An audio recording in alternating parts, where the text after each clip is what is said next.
نصیحت۔ واعلموا عباد الله أنه لم يخلقكم عبثا ولم يرسلكم هملا علم مبلغ نعمه عليكم وأحصى إحسانه إليكم فاستفتحوه واستنجحوه واطلبوا إليه۔ بندگان خدا، یاد رکھو پروردگار نے تم کو بیکار نہیں پیدا کیا ہے اور نہ تم کو بے لگام چھوڑ دیا ہے۔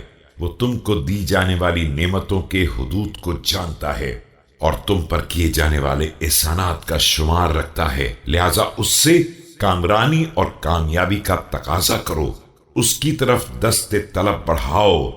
واستمنحوه فما قطعكم عنه حجاب ولا أغلق عنكم دونه باب وإنه لبكل مكان وفي كل حين وأوان ومع كل إنس وجان لا يثلمه العطاء ولا ينقصه الحباء۔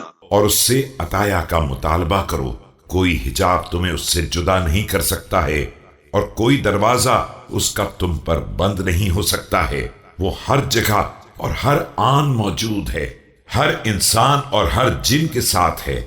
نہ عطا اس کے کرم میں رخ نہ ڈال سکتی ہے اور نہ ہدایہ اس کے خزانے میں کمی پیدا کر سکتے ہیں۔ ولا يستنفده سائل ولا يستقصيه نائل ولا يلويه شخص عن شخص ولا يلهيه صوت عن صوت ولا تحجزه هبة عن سلب۔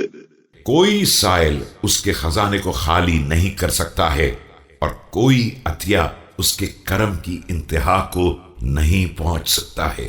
ایک شخص کی طرف توجہ دوسرے کی طرف سے رخ موڑ نہیں سکتی ہے اور ایک آواز دوسری آواز سے غافل نہیں بنا سکتی ہے۔ اس کا عطیہ چھین لینے سے مانے نہیں ہوتا ہے۔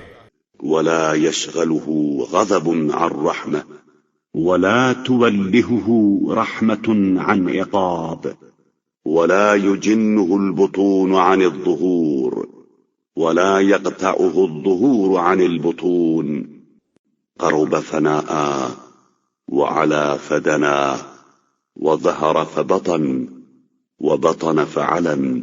اور اس کا غضب رحمت سے مشغول نہیں کرتا ہے، رحمت عتاب سے غفلت میں نہیں ڈال دیتی ہے، اور ہستی کا پوشیدہ ہونا ظہور سے مانے نہیں ہوتا ہے، اور آثار کا ظہور ہستی کی پرداداری کو نہیں روک سکتا ہے۔ وہ قریب ہو کر بھی دور ہے اور بلند ہو کر بھی نزدیک ہے، وہ ظاہر ہو کر بھی پوشیدہ ہے اور پوشیدہ ہو کر بھی ظاہر ہے۔